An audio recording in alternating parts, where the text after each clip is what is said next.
following program is intended for listeners who are blind, have low vision, or another print disability that makes reading, holding a book, or turning a page difficult or impossible. The content is copyrighted by the respective publishers. If you would like more information, please visit us on the web at nfradioreading.org. Your Niagara Frontier Radio Reading Service now presents a reading of articles and features from the Buffalo News for today, Tuesday, July the 7th. Your readers today are Lori and Lita. Let's start with the weather. Partly sunny and humid today with a high of 82. Partly cloudy and humid tonight with a low of 66. Partly sunny and very warm tomorrow. High of 86. Thursday, intervals of cloud and sunshine, breezy and humid with a thunderstorm around in the afternoon and a high of 84. Sounds summery to me. Yes, it does. Friday, a shower and thunderstorm, but Saturday and Sunday, mostly sunny and less humid. That's awesome. Nice. But if you're not warm enough, go to Gila Bend, Arizona, 106. Oh, boy. Or cool down in Angel Fire, New Mexico, 35 degrees. Wow. The sun sets today at 8:56 p.m. And what were you doing in the summer of 1988? Do you remember? Probably working. You were probably warm because there was nearly 2,000 record high temperatures set back in 1988. Holy smokes. That's your weather trivia for today. Very nice. On to you, Lita. I like it. Okay, so yeah, it's been a bad weekend. This cannot be who Buffalo is, police commissioner says, after a violent weekend. Almost as many people were shot in Buffalo over a 2-hour period on Sunday than were shot in all of July of last year. 11 people were shot in the city in at least 5 locations, and most, if not all, stemmed from a large street takeover party, police said Monday. This cannot be who Buffalo is, Buffalo Police Commissioner Erica Shields said. Shields placed the blame at the Independence Day weekend spurt of violence on a person she said promoted the party in the East Delavan Grider area. The shooting victims, whose ages ranged from 13 to 51, had all been in stable condition as of early Monday.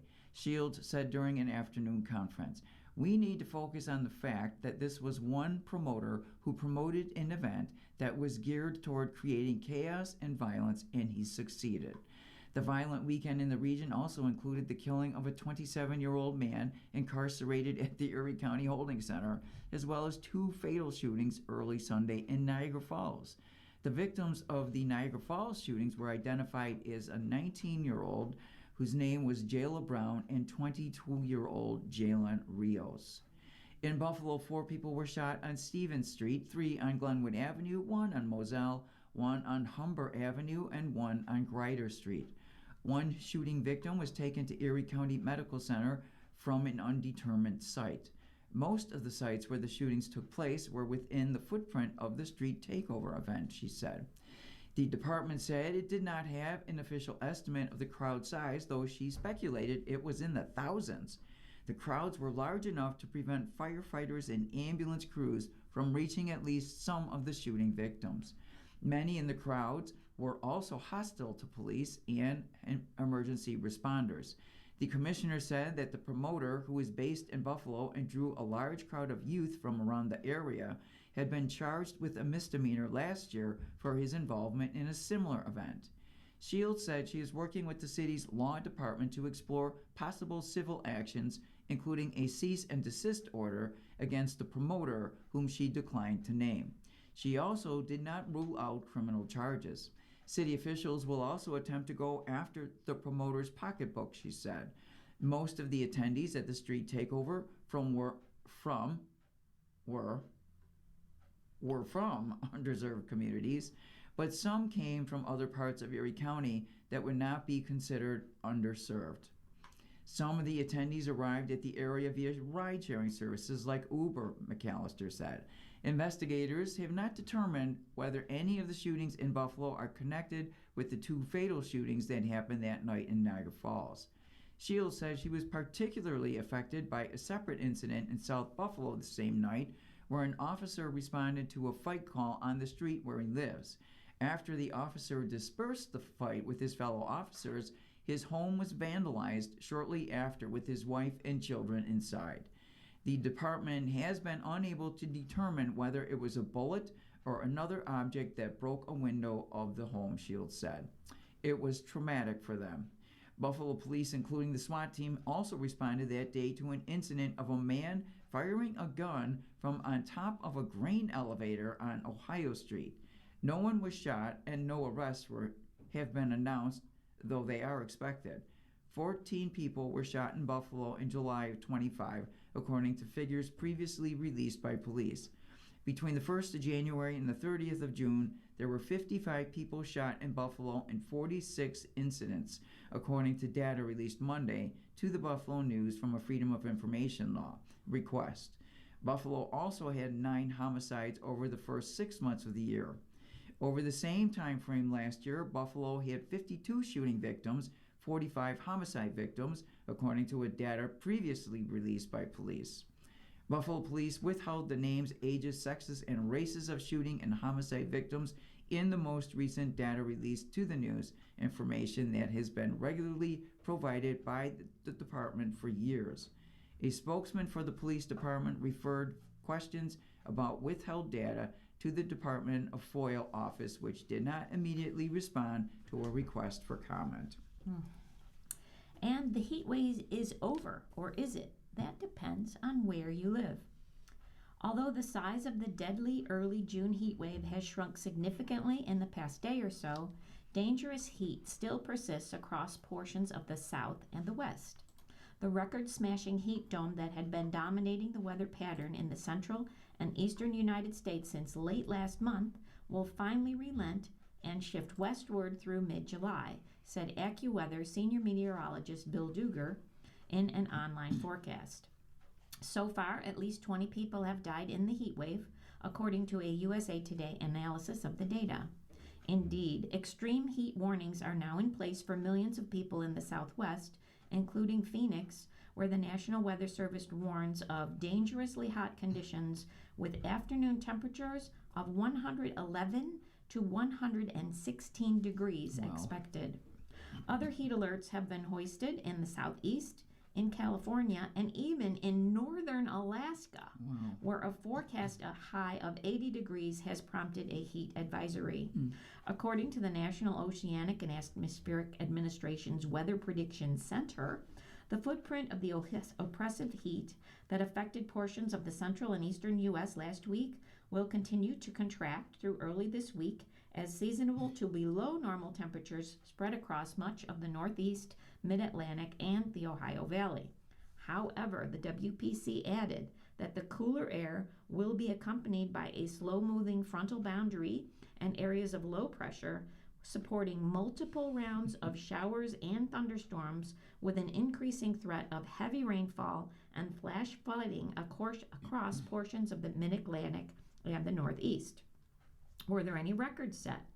While scores of daily record high temperatures were set from Kansas to Maine, only one all-time record is known to have fallen, and that was in Atlantic City, New Jersey, when it reached 106 degrees on July 4th, breaking the city's all-time record high temperature, and that is according to weather.com.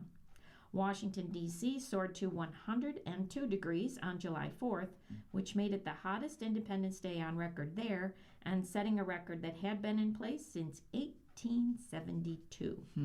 Philadelphia and Boston also set daily high temperature records during the heat wave. Such temperatures contributed to a significant risk of health issues. Through July 4th, over 165 million Americans in the Midwest and East had been at risk of either major or extreme heat-related health issues. Where will the heat go next? Heat and fires will be the story of the West this month, forecasters said.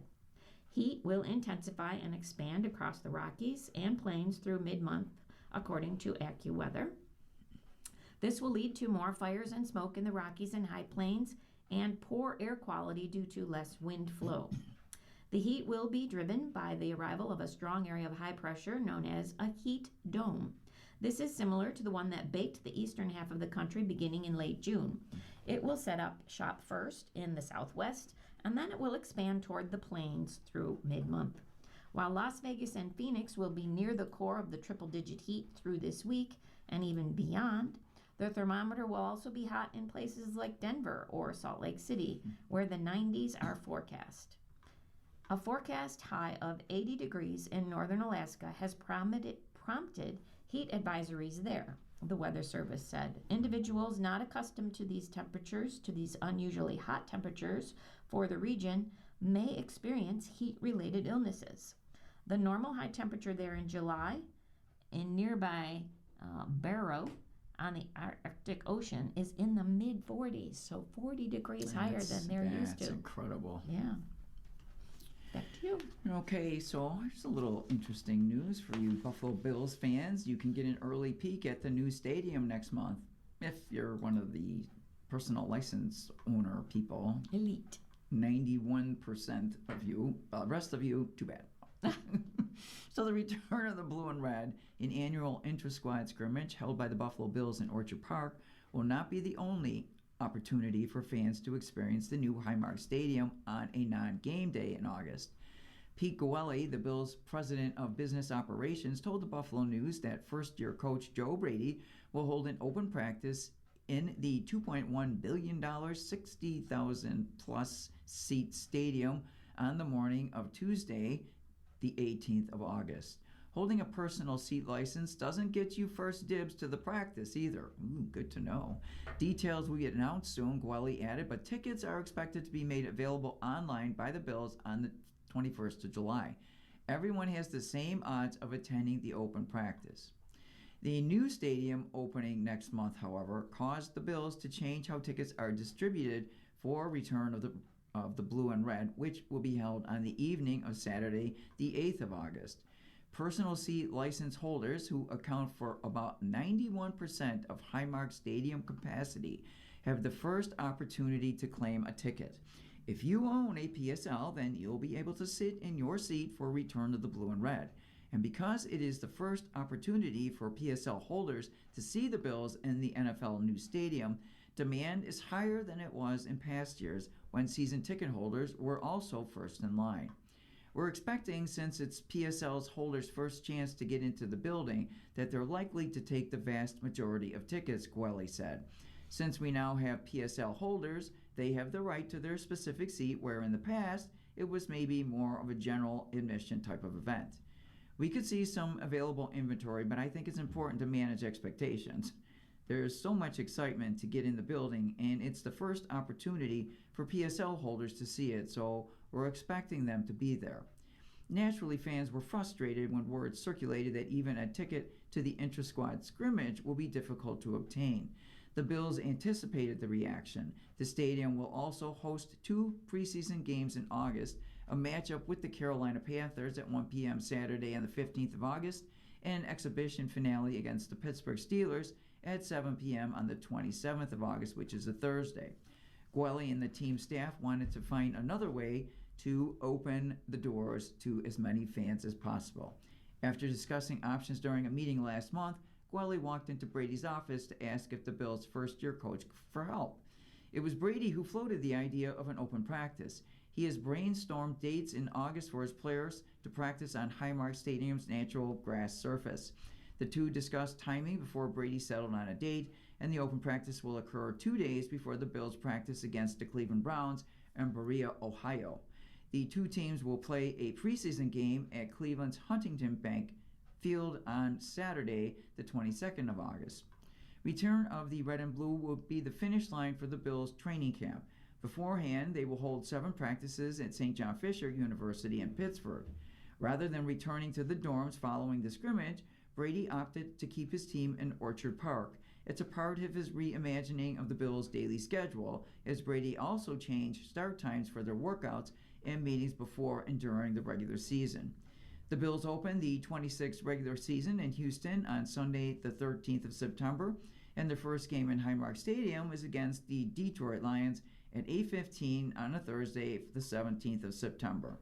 What I like about the entire setup is we now have 4 major events at the stadium in August, and they are a variety of times, Gwelly said. We want as many people in Buffalo as possible to experience the stadium. Lori? And in my view, Lori? Steve Banko of Buffalo. Do you know what time it is? Oh, I'm sorry, I do. You're listening to a reading of today's Buffalo News on your Niagara Frontier Radio reading service. The time is 15 minutes after the hour. Thank you, Lita. Thank you for telling me. Wow, great. Now, in my view, Steve Banko of Buffalo thinks of commitments many have not made. Democracy has duties, not just rights. Many of the celebrations are over, and the United States of America has reached 250 years old. While the acrid smell of spent gunpowder still wafts on the air, we should recall what an arduous journey it's been. And I think when he's talking about the gunpowder, hopefully it's fireworks, not the previous article. Yes. It's been through revolution, rebellion, 2 world wars, and various incursions into combat in far-flung places. Then there was the battle for gender and racial equality, not to mention the never-ending debates about the direction of the nation. That's a hell of an accomplishment. The national commemoration was marked by parades, fireworks, and endless speeches. Closer to home, celebrations centered in town squares, local parks, backyards.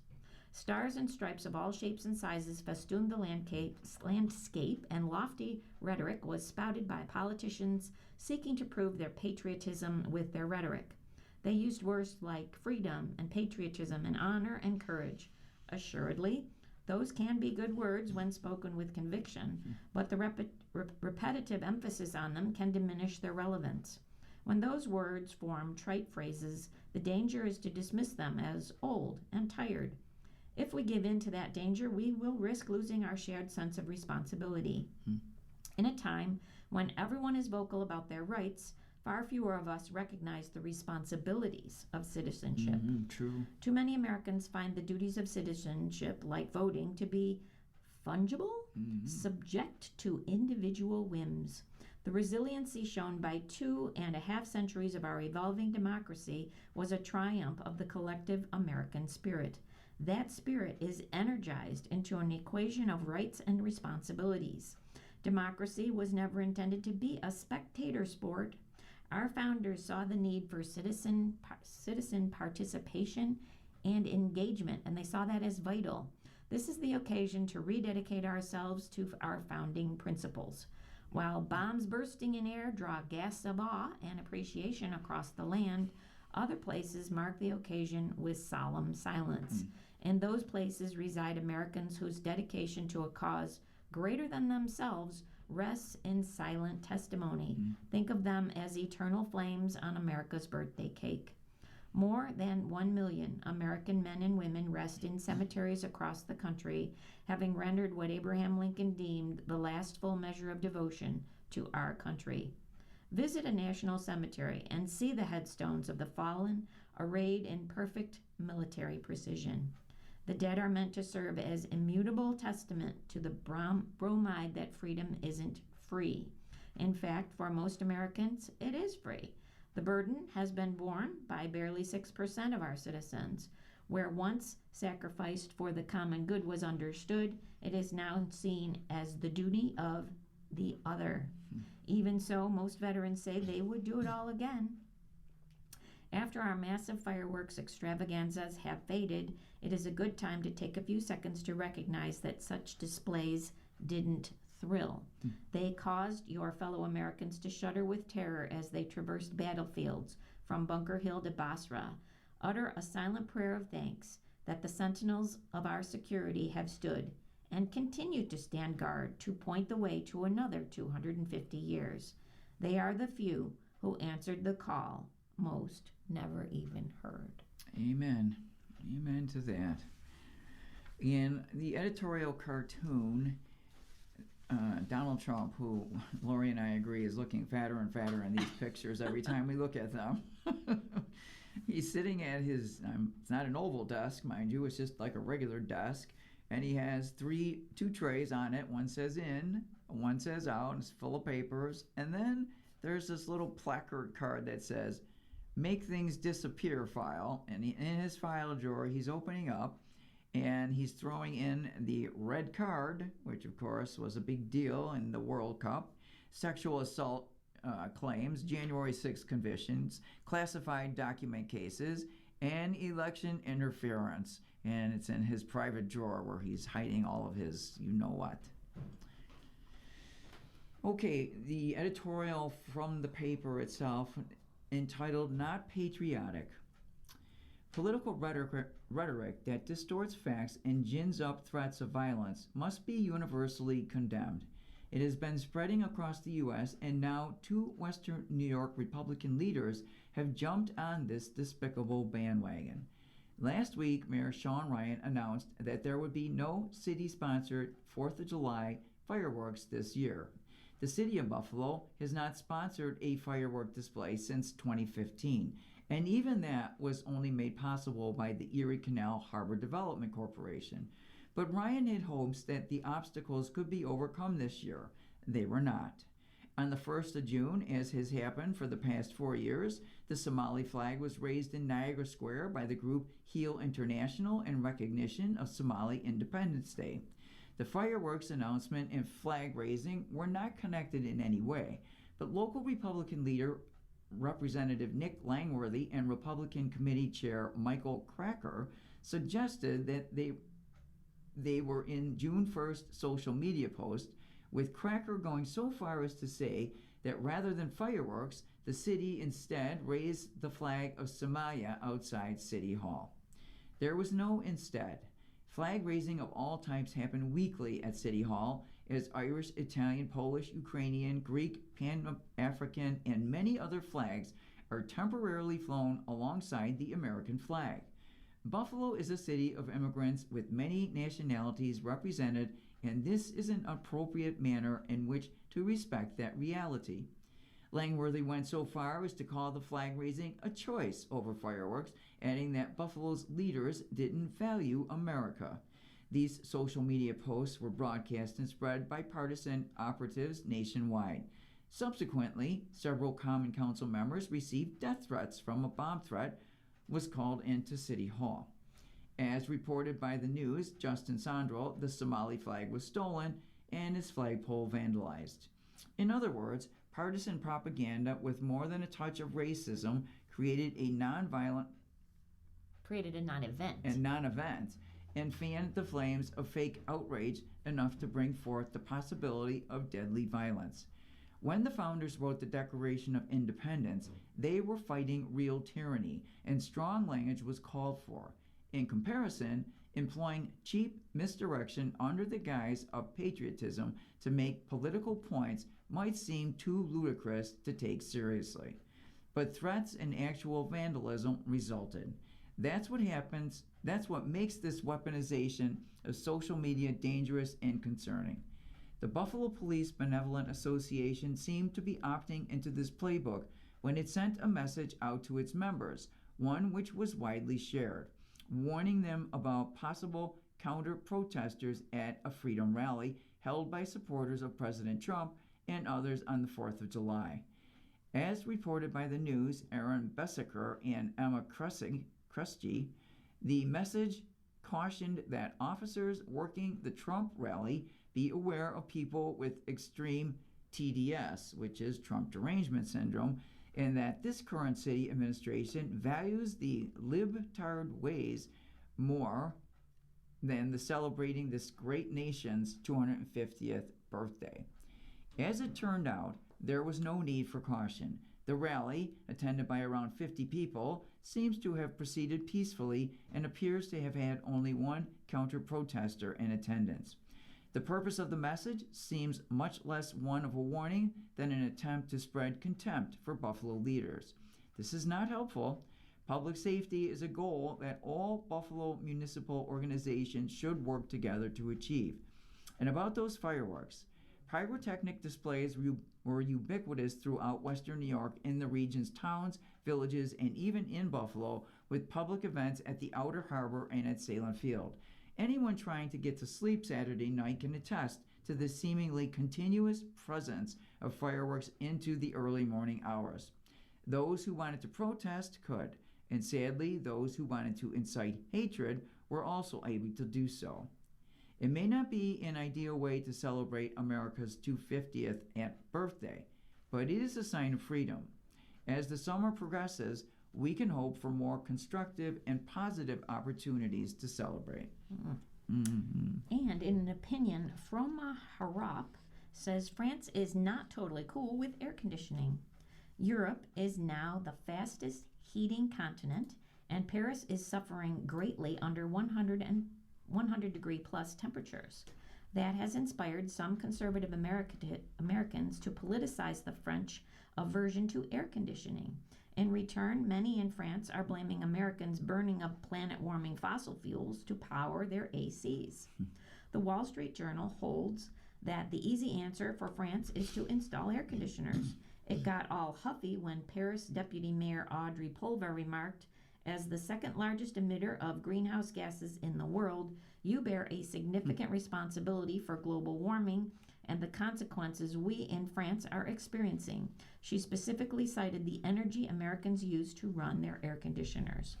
Pulvar neglected to name the number one emitter of greenhouse gases, which is China, and blaming the U.S. for the oppressive heat that is closing schools and offices and endangering the health of the very young, old, and those with certain medical conditions does nothing to erase the current suffering. That said, air conditioning has become much more energy efficient. However, the French antipathy to air conditioning has its reasons. Northern cities, like Paris, have traditionally experienced relatively cool summers. AC units hanging out the windows mar the historic streetscapes, make noise, and they send indoor hot air outside where it's sweltering. And climate change is something the current American administration denies even exists, despite evidence to the contrary. It's wreaking havoc on much of this country, bringing massive wildfires, flash flooding, withering crops, water shortages in the West, and more.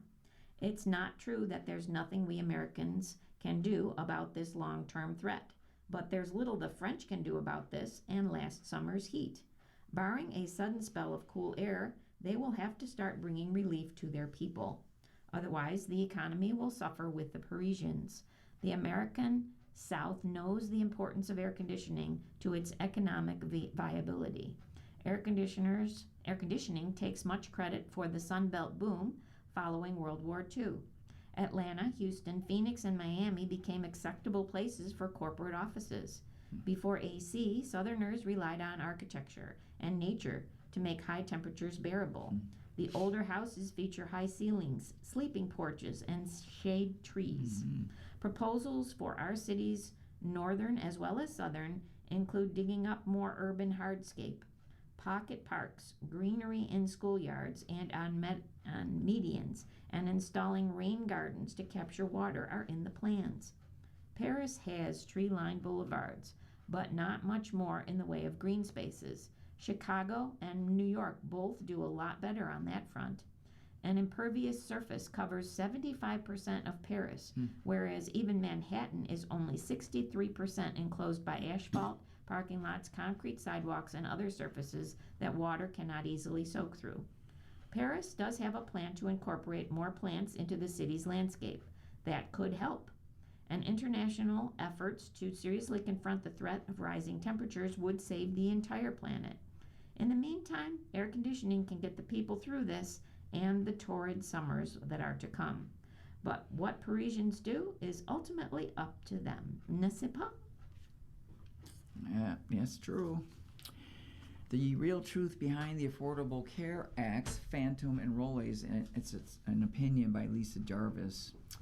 Millions of Americans have dropped their Affordable Care Act insurance coverage this year. It's the predictable consequence of a Republican's decision to allow the expiration of tax credits that put Obamacare plan within reach for many and helped drive the rate of uninsured in the U.S. to historic lows. Without those subsidies, monthly insurance bills went up an average by 58%, a cost that would have been even higher had many people not switched to cheaper, high-deductible plans. New data from the Department of Health and Human Services showed that nearly 3 million fewer people are covered by ACA plans in 26, down from 22.1 million last year. The report attributes the fall in enrollment to its effort to root out fraud in the system, a framing that makes the steep drop seem like a win. HHS claims that last year's numbers were inflated by some 5.6 million people who were improperly or fraudulently enrolled in plans or were phantom enrollees who had been automatically or unwittingly signed up for premium-free plans by brokers. The only concrete evidence of fraud was buried in a separate document HHS issued last month, explains Sabrina Corlett, co-director of Georgetown University Center on Health Insurance Reform. In it, HHS said it has received around 342,000 complaints of unauthorized enrollment last year, up from about 230,000 in 24. Those problematic enrollments are worth shutting down, but it also is a small fraction of the 5.6 million cited by HHS. Nor is it fair to assume that the people who dropped off are phantom enrollees simply because they didn't file a claim in the previous year, a premise the right-leaning think tank Paragon Institute has long been pushing. Health policy experts and healthcare associations say that misunderstands the nature of insurance. As coverage becomes more affordable, younger, healthier people sign up, and that's a group that is less likely to see a doctor in any given year. Moreover, many people move in and out of the ACA marketplace, needing coverage for only a few months due to a job or life changes, and they might not actually use their plans during that brief period. That doesn't make them phantom customers. The reality is that there are now millions of Americans facing difficult choices to afford health care. People can stop paying their premiums at any time, and with growing economic anxiety in the U.S., some might decide health insurance is something they can risk foregoing. KFF expects enrollment could fall to as low as 17.5 million Americans by the end of the year. ACA plans will likely get more expensive next year, which could further erode enrollment. States have started to report insurers' proposed premiums for 27, and so far they suggest a double-digit increase in cost. In New York, Rhode Island, and Washington, average rates are going up by more than 20%. Sudden swings in enrollment will affect the stability of the ACA market. When premiums rise, people who really need insurance are apt to maintain coverage, even if it means making financial sacrifices elsewhere. But people who are healthy and young are more likely to go without. That leaves insurers with a smaller, sicker pool of people, a situation that can push up the price of coverage or even force insurers out of the market. That raises the threat of a death spiral, where prices go up and plan options dwindle until some part of the country have no ACA coverage options at all. The good news is there hasn't been a total rush for the exits, and the ACA has survived similar crises before. When Congress repealed the provision that penalized people who failed to buy insurance coverage, a tax levy that ended in 2019, health policy experts worried it spelled the end of the marketplace. But while enrollment fell, many millions of Americans stuck with their plan. Nevertheless, Americans who buy coverage through the ACA will face bigger bills this year and next. Many will have to make impossible choices about their household budgets. The Trump administration is working hard to convince Americans all of this is in the name of government efficiency. But don't be fooled. Their policies are forcing consumers to make trade-offs that get tougher each year. You know, you're listening to a reading of today's Buffalo News on your Niagara Frontier Radio reading service. The time is 33 minutes after the hour. And in another voice, Laura Grote talks about Genesee County leaders that are not heeding their residents. We object to Genesee County Economic Development Center CEO Mark Massey's statement condemning the one-year moratorium on new data center construction recently passed by the state legislature. Massey asserts that such a statewide moratorium violates home rule, thus dismissing as irrelevant the well-documented opposition by local residents to the proposed stamped data center, including roughly 15 hours of testimony at multiple public hearings, several thousand comments submitted on the public record to the GCEDC and the Town of Alabama Planning Board, countless letters to the editor, and numerous protests. Officials in the town of Tonawanda just put a data center proposal on hold because of opposition from area residents. This is an example of true home rule. Mr. Massey, in contrast, seems to define home rule as rule by GCEDC and the multinational corporations that would profit from the stamped data center. Moreover, Massey's claim that shovels could be in the ground in weeks is a gross exaggeration clearly intended to suggest that the data center is a done deal. In fact, no approvals have yet been granted to that project. Stream does not own the parcels where it proposes to build. Massey reiterates his claim that the site is shovel-ready, despite the fact that Stamp still lacks critical infrastructure. The fact that GCEDC would issue such a statement before their own board has issued approvals for the project confirms what we already knew. GCEDC's supposed hard look at the project's environmental application is nothing but a rubber stamp. Their only hard look appears to be at the $146 million in fees that they stand to gain from completing the deal. By continuing to back this project despite widespread local opposition, Massey overrides the wishes of the very residents whose best interest he is supposed to promote. The fate of the moratorium now lies with Governor Kathy Hochul, who must sign it before it becomes law. We urge her to sign the data center moratorium into law immediately. The moratorium will allow time for a regulatory framework that adequately addresses the environmental, energy, water, and community impacts of hyperscale data centers. Let's take action to make good on the true meaning of home rule. Local residents know best. And Laura Grote is a graphic designer and resident of Genesee County. I agree. So now, as part of our newspaper reading, we now present the day's death listings.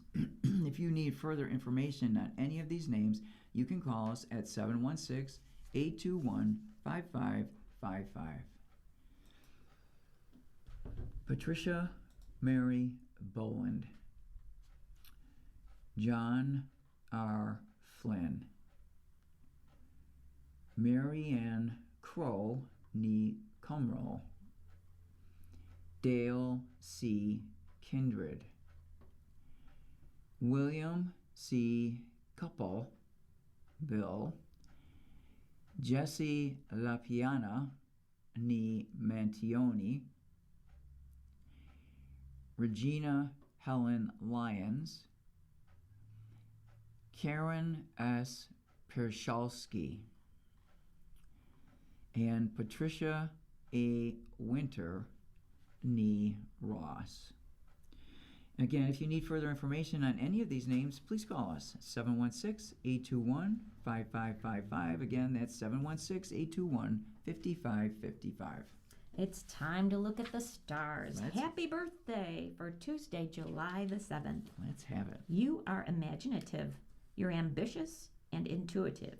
You draw on your sensitivity towards others to tailor your approach. This is a year of service, perhaps service to family. Take care of yourself so you can be a resource to those who turn to you for guidance, for comfort, and for courage. If you're Aries, today the moon in your sign is lined up with stern Saturn, which can make you feel isolated from others. Domestic problems might surface, but tonight you are strong. Taurus, don't worry if you feel a bit lonely, misunderstood, or not appreciated today. This is a passing feeling that arises because the moon is aligned with Saturn in a hidden part of your chart. So tonight, I guess it's privacy is best. Gemini, relations with a friend or a member of a group might be a bit stiff or cool today. Don't react to it. Let things pass. Tonight you will have friendships. Cancer, this is not an ideal day to ask for permission or approval from a parent, boss, or anyone in a position of authority, including the police. So don't ask for approval, just go for it, I guess. That's right, go rob that bank. Tonight you're going to be noticed because you just robbed that bank. There we go. Leos, this is an excellent day to study and apply your mind to any kind of discipline where you want to learn or explore new ideas. Tonight, you will continue to explore. Virgos, this is a poor day for financial discussions, especially about shared property, your taxes, debt, and inheritance. Oh boy. Tonight, you better check your finances. Wow, Virgos, watch out. That's a bad day. Yeah, Libras, today has its challenges because the moon is opposite your sign, which by itself means that you have to go more than halfway when dealing with others. Tonight, you must cooperate. more than halfway. Scorpio, keep your head down and your powder dry today, especially with your work. Your powder dry today. That's an interesting statement. Yeah, I like There that. might be challenges. Focus on what you need to get done. Don't push yourself. Tonight, you're going to work more. Oh, jeez. Sagittarius, romantic relationships might be strained today. Likewise, you might have increased responsibilities with children or that those relationships that are challenging. Tonight, you can socialize. Capricorn, remember to get more sleep. Today, be patient with family members, especially parents and older relatives, because people are in a stern, strict, and a grumpy mood. Tonight, after you put up with that, just take it easy. Aquarius, this is one of those days when it is easy to feel that your cup is half empty instead of half full. It's all a matter of perspective. Tonight, talk about it with Not very conversation. optimistic, are we? Pisces, today you might feel broke. Entertaining diversions, sports events, and issues related to kids or even a romantic partner might put a strain on your pocketbook. Tonight, check your belongings. This is so negative. I just recommend that everybody go out for ice cream and chocolate tonight. That's right. and Forget pick up- about your horoscope. Pick up the mood. That's right. Well, let's move on to something really horrible. Oh, great. The death toll has increased to over 3,300 people in Venezuela after those earthquakes. The Venezuela earthquake death toll climbed above 3,300 on Sunday as authorities increasingly turned their attention from rescue operations to rebuilding nearly 2 weeks after the devastating twin earthquakes struck the country. The Ministry of Communication reported that the official death toll has risen to 3,342, with 16,740 people injured, making the twin 7.2 and 7.5 magnitude earthquakes that struck north-central Venezuela on June 24th one of the country's deadliest natural disasters in modern history. Officials said 6,400 people have been rescued alive, while the numbers of people left homeless has climbed to over 17,000, an increase of more than 2,000 since previous government reports underscored the growing scale of the humanitarian crisis. Authorities also reported 995 aftershocks since the main earthquakes, nearly reaching the 1,000 mark, while 190 buildings have been confirmed destroyed and another 856 damaged across the affected region. That is crazy. Although isolated search operations continue in parts of La Guaira, emergency officials have increasingly shifted personnel and equipment toward debris removal, structural inspections, and restoring critical infrastructure as hopes of finding additional survivors continue to fade. The uncertainty surrounding thousands of people whose whereabouts remain unknown remains one of the most painful aspects of the disaster. While the government has not released the updated figures on the number of people still unaccounted for, humanitarian organizations continue warning that thousands of families are still searching for relatives amid widespread communication disruptions and the destruction of entire residential neighborhoods. The UN's International Organization for Migration has previously estimated that roughly 50,000 people remain unaccounted for, many of whom could still be trapped beneath collapsed buildings or separated from relatives because of the chaos caused by the earthquakes. Volunteer-run online registries continue compiling tens of thousands of reports from families seeking information about missing loved ones. Government efforts are increasingly centered on caring for those displaced by the disaster. Officials said the number of temporary camps has increased from 59 to 79, reflecting the growing demand for emergency shelter as structural engineers continue evaluating damaged apartment buildings and homes. Near almost 87,000 families have now received some form of government assistance, while authorities said more than 9,500 metric tons of food and 690,000 liters of water have been distributed throughout the disaster zone. Hospitals and emergency clinics have treated almost 24,000 patients, according to the latest official figures. International supports also continue to expand over the weekend, with senior U.S. officials traveling to Venezuela to review the disaster response firsthand. The U.S. Embassy in Caracas said Executive Secretary of State Lisa Kemmer and Caleb Orr, the State Department's Deputy Assistant Secretary for Economic, Energy, and Business Affairs, visited the country alongside members of the U.S. Disaster Assistance Response Team to assess relief operations and identify additional humanitarian needs. During the visit, the delegation conducted an aerial survey of some of the hardest hit areas aboard a military aircraft provided with support from the U.S. Department of Defense, allowing officials to evaluate damage and determine where additional U.S. assistance could be directed. Boy, that is a sad thing there. They are in trouble. Yes, yes. And retailers get a jump on school shopping. And this comes with a big picture of Target. American families are diving into back-to-school deals earlier than ever this year, snapping up discounts on backpacks, electronics, and other school essentials, even as higher food and gas prices leave many feeling stretched. Amazon, Walmart, Target, and Best Buy have all rolled out back-to-school promotions earlier than usual, turning what was once a late summer shopping period into a broader summer sales season. Amazon Prime Day style events have become an unofficial kickoff to back-to-school shopping, with retailers competing aggressively for budget-conscious consumers. But the bargain hunting also highlights growing anxiety among households facing higher everyday costs and pricier school supplies.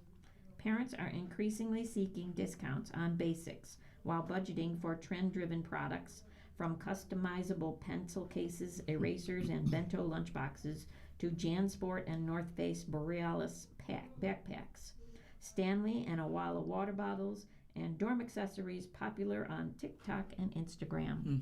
With the kind of higher gas prices and higher food prices, I am definitely more aware of how I'm going to spend my money heading toward back to school. I tend to be a consumer who chooses wisely versus just shops for a lot of things, says Julie Kelly, founder of a media consulting company in Vermont, who has an 11-year-old son. Families are expected to spend about $922 on average on back-to-school shopping this year, according to PwC. Roughly 47% more than in 2025, though part of that increase reflects higher prices, which are linked to the Iran war. The back-to-school shopping season accounts for about 2.3% of total annual U.S. retail sales, with about $128.2 billion spent in 2025. Children's preferences, too, are playing a larger role in purchasing decisions, according to Kelly Penderson, PwC's global retail leader. About 61% of households plan to let their children add products directly to online shopping carts after discovering them on social media. Target said its sales event in June offered customers a chance to buy trending back-to-school products early. Amazon said it had deals in its back-to-school and college categories, but declined to offer any further insights. Shoppers were also buying pricier electronics and apparel, where discounts were the strongest during Prime Day promotions in late June.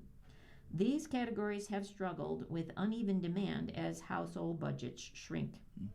The shift toward digital shopping continues, and Amazon and Walmart remain at the center of that trend.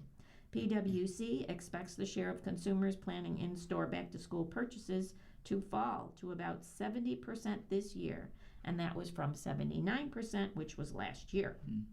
Together, the two retailers accounted for about 71 cents of every new dollar spent online in 2025, according to Morgan Stanley, as both companies expanded their delivery options and product assortments to win their shoppers.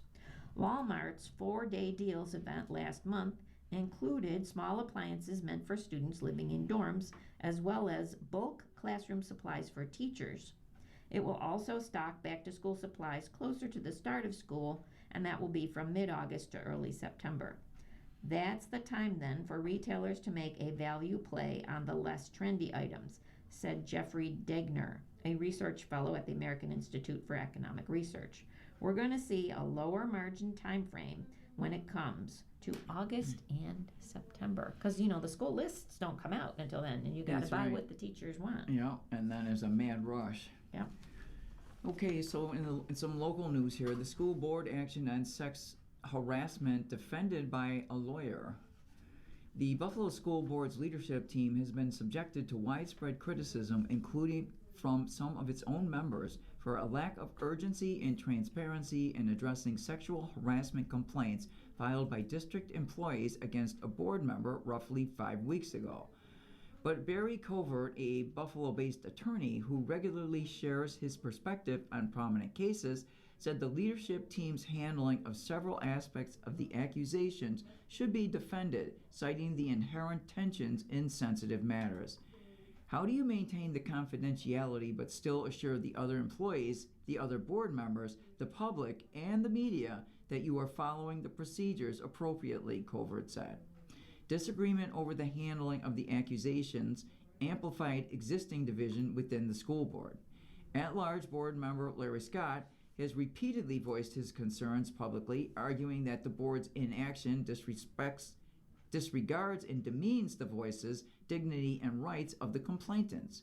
Cindy McEachin said frustration with how the 9-member groups made decisions contribute to her resignation. She's the first board member to voluntarily leave her position in 8 years. The school board's leadership team, comprising Kathy Evans Brown, Janita Everhart, and Adriana Zolik, has shared only 2 public updates and declined further comment each time among the unaddressed. Questions are the identity of the accused board member, whether the accused board member has been restricted in any way, the nature and number of the accusations, how leadership came to hire Hudson Rush LLP, and whether the accused member had any input in that decision. In cases of sexual harassment accusations, Covert said, confidentiality often takes priority. If you don't maintain confidentiality, the attorney said, what we've learned is that complainants just won't come forward. Scott and McEachin maintained that all 9 board members should be aware of the accusations, but Covert said disclosure to the full board isn't required. The fact that the other board members are complaining that they don't have details, they should not have the details, Covert said. They really should just be handled discreetly by the executive committee. Covert, too, said the accused board member would not have his or her board duties restricted significantly as the investigation unfolds.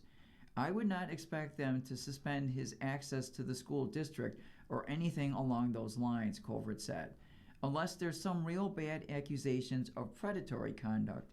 But if some of Scott's accusations are true, the board leadership team has made missteps, particularly if the accused board member took any part in the discussion or decision-making process regarding the hiring of the third-party investigator.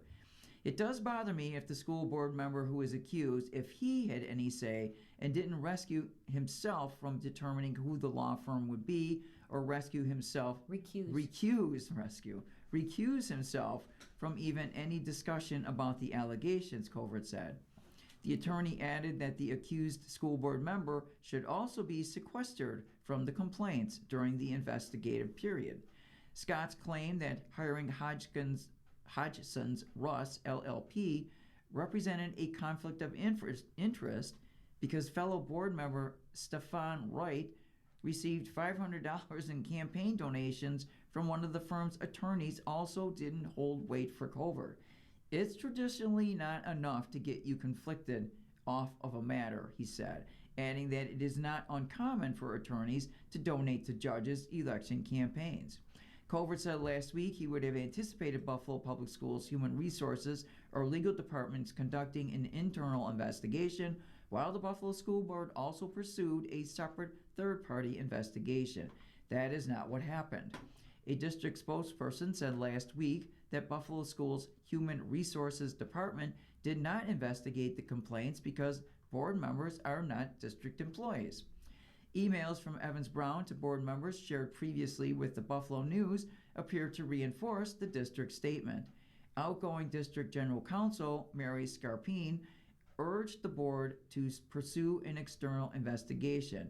Evans Brown told board members and the district indicated they would not be taking any action.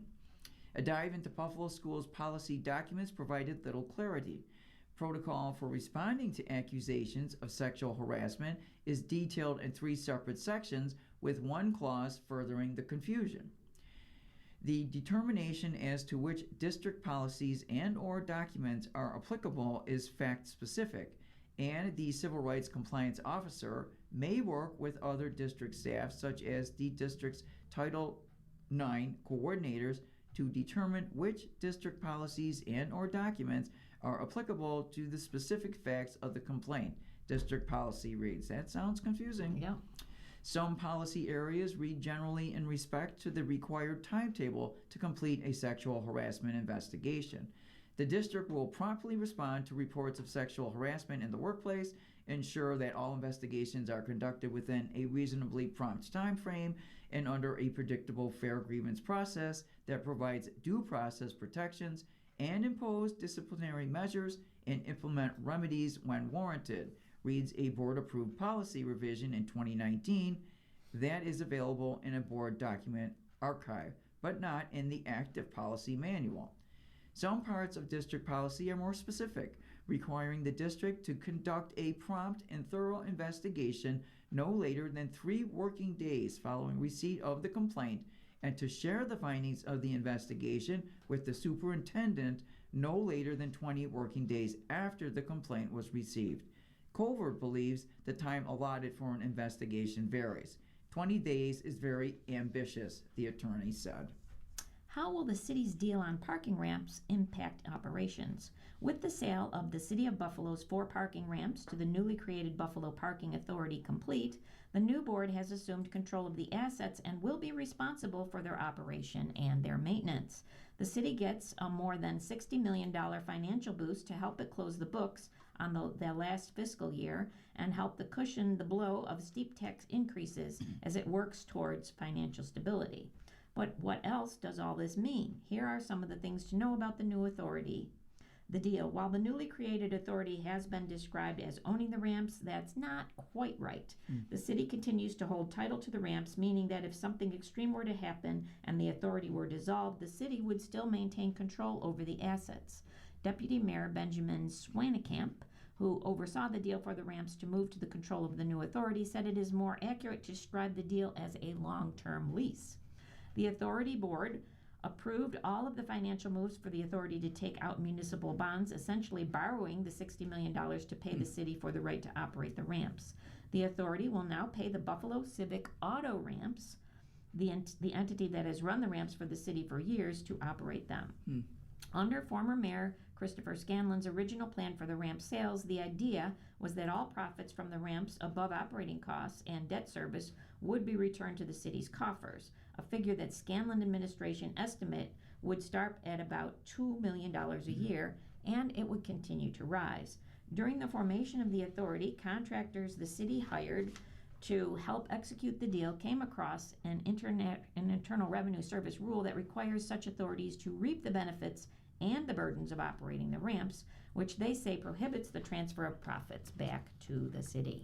And you are listening to a reading of articles from the Buffalo News for July 7th on your Niagara Frontier radio reading service. We'll return for more readings after the short break. Your readers today are Lori and Lita.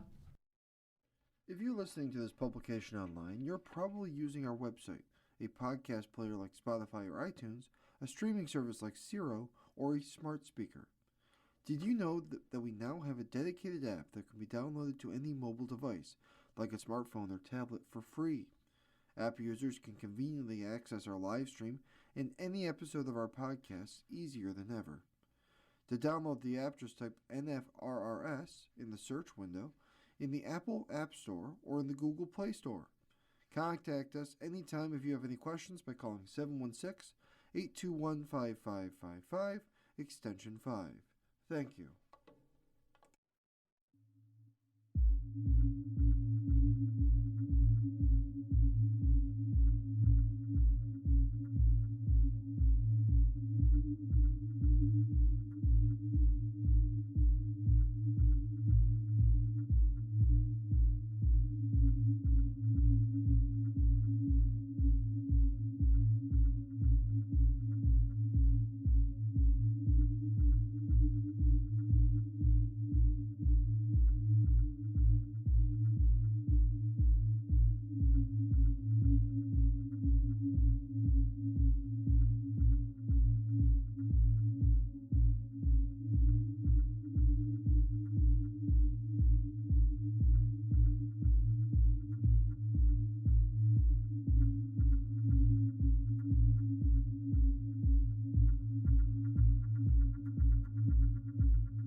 about food for the way home, though. And we'll continue now with our reading of articles from today's Buffalo News. Your readers are Lori and Lita. Okay, so here's some serious stuff. 2 injured in separate incidents at Eternal Flame Trail at Chestnut Ridge. That has a dangerous reputation, apparently. A popular destination for hikers was the site of 2 rescues Saturday in separate incidents occurring about an hour apart. 2 men were rescued from the Eternal Flame Trail in Chestnut Ridge Park. Both had suffered a broken ankle. Hikers needing first aid or rescue from the trail in a steep ravine in the town of Orchard Park is a regular occurrence. Authorities warned people this week that despite its popularity, hikers should take precautions and should not underestimate the trail's difficulty and danger. The Erie County Sheriff's Office said it coordinated with Orchard Park EMS and a SWAT quick response force to aid the injured hikers on Saturday. Deputies were called to the trail at 1 p.m. after a 44-year-old Illinois man reportedly fell and broke his right ankle. Orchard Park EMS took the man to ECMC for treatment. Deputies were again contacted at 2:10 p.m. A 24-year-old Buffalo man was found near the creek bed suffering from a broken left ankle. The SWAT team rappelled into the ravine to render aid, and Orchard Park EMS took the man to Mercy Hospital of Buffalo for further evaluation. The Eternal Flame Trail, which is generally considered to be a moderately challenging hike, has been the site of numerous injuries over the years. According to a spokesperson from the Sheriff's Office, emergency responders helped 5 people on the Eternal Flame Trail this year, including the 2 Saturday. In 2025, 9 people needed some kind of first aid on the trail. The Eternal Flame Trail can give even the most experienced hikers difficulty, Sheriff John Garcia said in a news release. It is important to utilize good footwear and know your limits. The Eternal Flame is a natural wonder that attracts hikers from around the world. The flame, which is found at the end of the trail in a cave behind a waterfall that feeds into Shale Creek, is fed by natural gas. The flame is visible year-round, though it occasionally extinguishes and must be relit. In 2015, a Hamburg teen died of severe head injuries after falling into the ravine. In 2020, the trail was closed due to fears of overcrowding and until the ground dried out after 2 hikers sustained injuries that required first responders to extract them. And in 2023, the trail was closed again for safety improvements. Those improvements included $134,000 projects spearheaded by the Erie County Parks Department and Chestnut Ridge Conservancy. The construction of railings, the installation of roughly 135 timber box steps, and relocating a trail section that was formerly in the stream bed were all part of the project. And a driver killed in the crash that set a building on fire. A driver died early Monday after crashing an SUV into a building on Worley Drive near Union Road, Amherst police said. The driver of a 2021 Honda CR-V was heading north on Union, left the roadway, struck a utility pole, and then crashed into a building located at 784 Worley. The CR-V rolled onto its side and came to rest inside the structure. Both the vehicle and then the building caught on fire. The Amherst Central Fire Alarm Office said it received a call at 3 a.m. for a motor vehicle accident with the vehicle possibly on fire. The first arriving Snyder Fire Department officer on location confirmed that the vehicle crashed into the building, that the vehicle was on fire, and that the fire was spreading throughout the building and through the roof. As crews began trying to suppress the fire, they found that a wall had collapsed and had occurred in a corner of the building. The fire was knocked down by 5:40 a.m., and while fire crews were conducting overhaul, they determined that the driver was deceased inside that vehicle. The vehicle was removed from the building and the victim was removed from the car. The driver, identified only as a male, was pronounced dead at the scene. He was the only person inside the vehicle. Police withheld the driver's name pending notification of family members. The fire caused an estimated $420,000 to the building and to its contents. Police ask anyone who may have information, including security camera or dashboard camera footage, to please call investigators at 716-689-1311. That's 716-689-1311.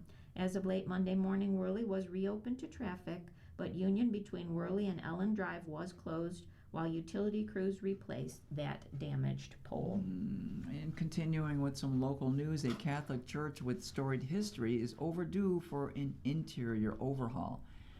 An interior facelift of an historic Catholic church on Delaware Avenue means its parishioners will have to find an alternative worship location for about a month.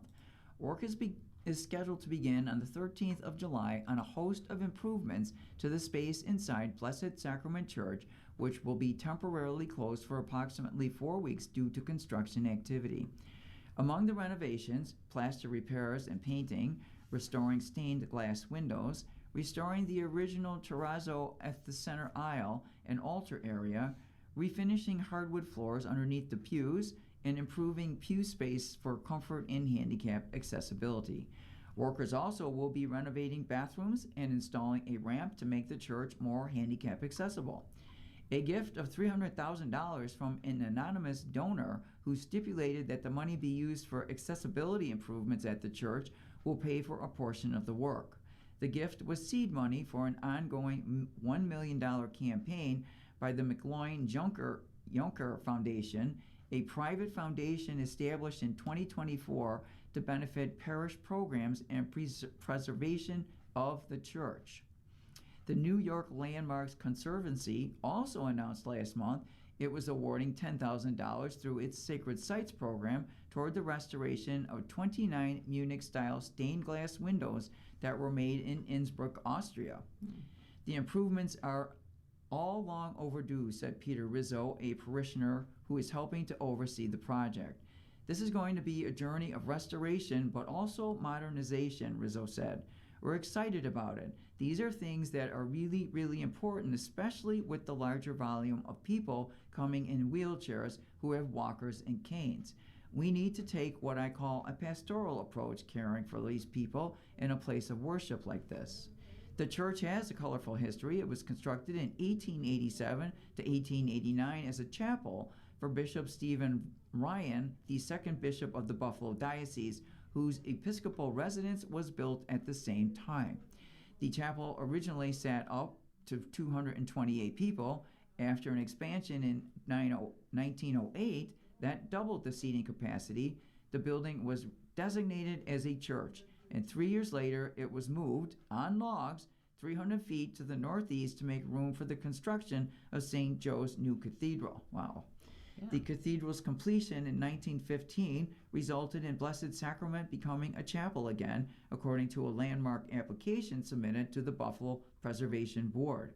The entire church complex, including a rectory that originally was built as a home for banking titan Seymour H. Knox I, a sacristy, and a carriage house, all of which are located on Delaware Avenue between West Utica and West Ferry Streets, was designated as a city landmark in 2021.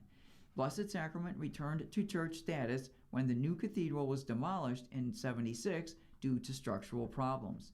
The same year, the sanctuary of Blessed Sacrament was remodeled to conform to new liturgical directives of the Second Vatican Council, according to the landmark application.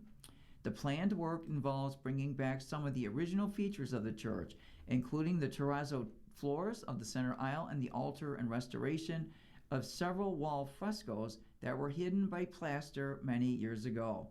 Carpeting that has covered the center aisle for many years will be removed, and the terrazzo underneath will be repaired and restored. In addition, plans call for demolition of an altar platform and the return of the altar table to its original footprint, as well as the temporary removal of the pews while the wood floors are being done. One treasured piece, I think.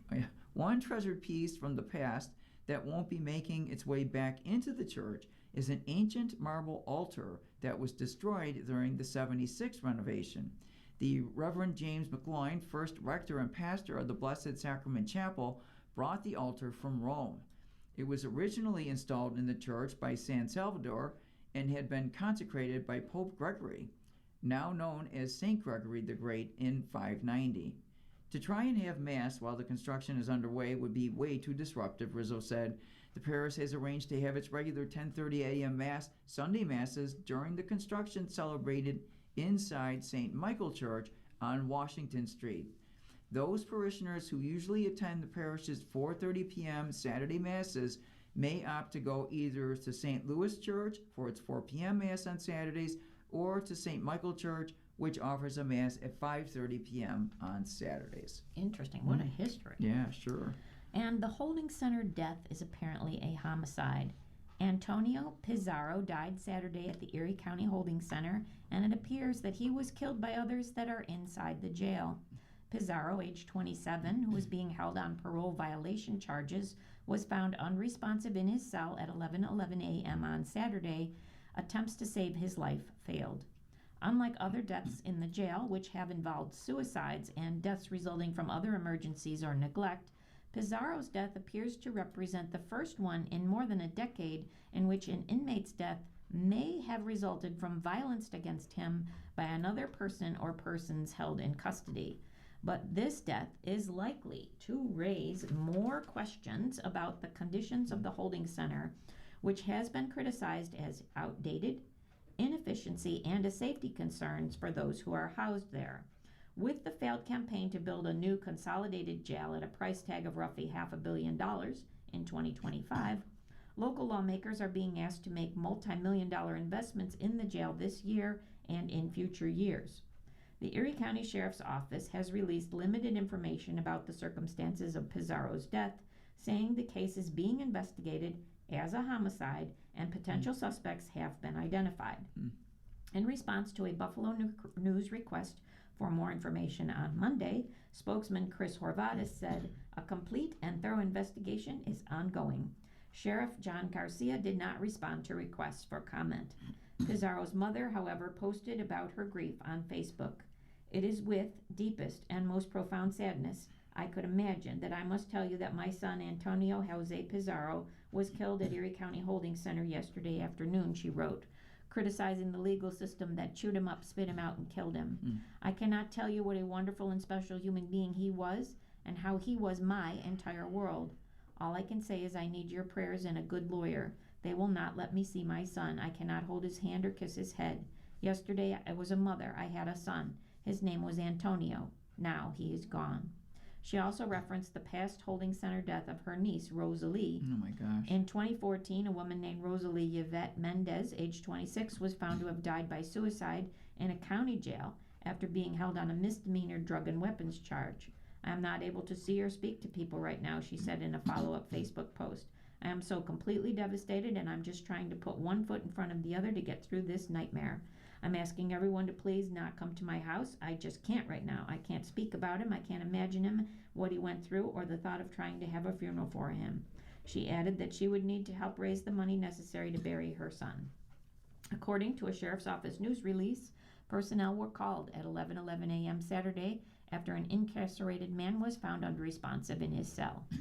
Jail staff, Buffalo Fire Department staff, and emergency medical technicians administered medical care, but the man was pronounced dead at 11:54. A later release from the sheriff's office identified the dead man as Pizarro. Two other sources reached by the Buffalo News said the death involved an assault by other inmates in the same housing unit. The sheriff's office declined to confirm or deny the circumstances surrounding his death. Horvatis said the incidents did not involve understaffing at the holding center over the Independence Day weekend. The last time an inmate was killed at the hands of another inmate was 2012. Patrick Yale, 49, who was also jailed for a parole violation, was severely beaten by another inmate the same day he was taken into custody. He later died in Erie County Medical Center. His assailant, who had been jailed on arson and assault charges, was charged with second-degree murder at that time. Oh, that's horrible. So, continuing with some local stuff here. Former oil refinery site targeted for environmental cleanup. But first, let me tell you that you are listening to a reading of today's Buffalo News on your Niagara Frontier Radio service, and the time is 14 minutes past the hour. So now I'm going to tell you about the former oil refinery. A polluted industrial site in Tonawanda that was part of a larger oil refinery for most of the last 70 years is being cleaned up by an affiliate of former owner Noco Energy in preparation for reuse as a commercial property. A subsidiary of Newman Properties, which is owned by Michael Newman, former co-owner and executive vice president of NOCO, has applied to the State Department of Environmental Conservation to include a 3.2-acre property at 3701 River Road in the state brownfield cleanup program. That is a voluntary program that incentivizes developers and property owners to clean up polluted properties under state supervision in exchange for lucrative tax credits toward the remediation and redevelopment costs. There is no redevelopment plan yet, according to the application, but Newman is considering construction of a commercial industrial building, such as for warehousing, which would be consistent with the surrounding area. The property is located in a commercial and industrial section of the town, adjacent to the former Tonawanda Coke facility and other industrial properties, and across the street from a marina. That doesn't sound good. It's within a disadvantaged community, and a state brownfield opportunity area has never been listed on the registry of inactive hazardous waste disposal sites. Nevertheless, it is contaminated with petroleum in the soil and groundwater, and with semi-volatile organic compounds in the soil from decades of use as a fuel storage terminal from at least 1951 through at least 1985, with a fueling rack, petroleum tanks, and piping. At least one bulk oil storage tank existed on site, as well as railroad tracks, according to historic photos. And environmental consultants from Hamburg-based Rue Environmental, hired to test the ground, found problems in multiple test pits in October of 24. Newman, who left NOCO to form a separate investment and business venture, took over the site from NOCO Black Dirt Properties in February.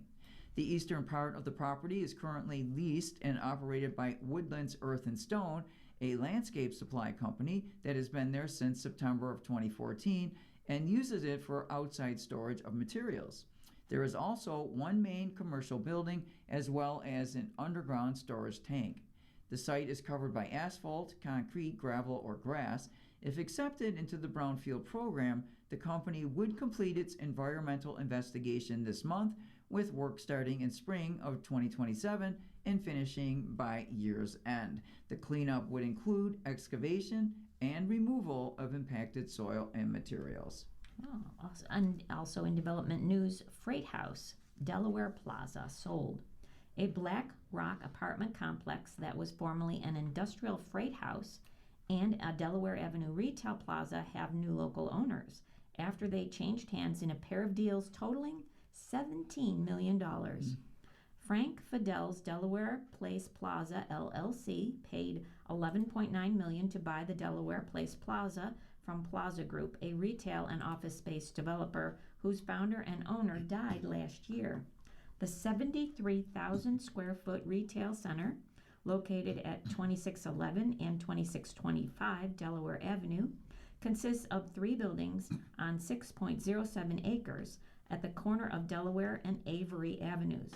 Tenants include Goodwill, Quest Diagnostics, Amherst Physical Therapy, People Incorporated, Sisters of Charity Hospital, and Jim's Steakout Restaurant.